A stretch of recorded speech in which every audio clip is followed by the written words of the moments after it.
6 players on injured reserve? That's where the Miami Dolphins stand right now, and it's not pretty. Anthony Schwartz, a wide receiver with roots right here in Pembroke Pines, is the latest name to join that list after a knee injury during the preseason finale against the Buccaneers. Schwartz had been hoping against the odds to carve out a spot on the 53-man roster, or at the very least, find a place on the practice squad. But now, his season is over before it even began, and he's not alone in this boat. Joining Schwartz on IR are wide receiver Taj Washington, offensive lineman Kion Smith and Sean Harlow, and linebackers Kim Brown and Grayson Murphy. Each of these players had dreams of making an impact this season, but those dreams are on hold indefinitely. Veteran Willie Snead IV was also on IR but got released with an injury settlement. So, unless these players manage to negotiate their own settlements, they're done for the season. Done. It's a brutal reality check, especially for a team with ambitions like the Dolphins.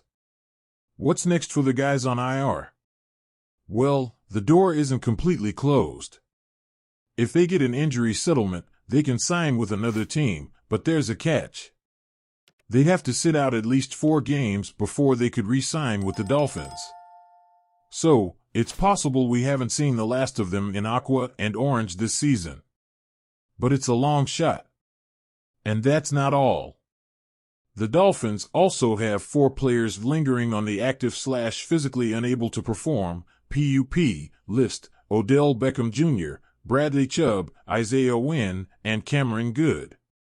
These names aren't just filler, they're potential game changers. The team needs to make some tough decisions soon, by Tuesday at 4 p.m., to be exact. They'll have to decide whether to move these players to reserve/PUP, meaning they'd miss at least the first 4 games, or gamble on keeping them active. Now, about those injured reserve return designations, this year's rules have a twist. The Dolphins can designate 8 players to return from IR during the regular season, and here's where it gets interesting. 2 of those designations can happen as early as Tuesday.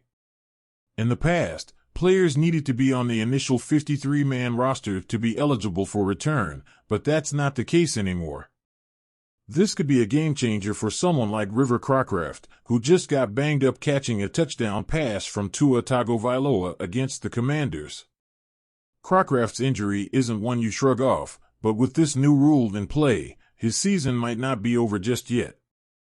And speaking of playoffs, because, let's be real, that's where our minds are, any unused IR return designations carry over, plus you get 2 extra for the postseason. Last season, the Dolphins maxed out their 8 designations on key players like Jalen Ramsey, Terron Armstead, and Jerome Baker. Will they need to do the same this year? That's the burning question, isn't it? As the Dolphins face these decisions, there's a palpable tension in the air. Fans are holding their breath, hoping the injury bug doesn't keep biting.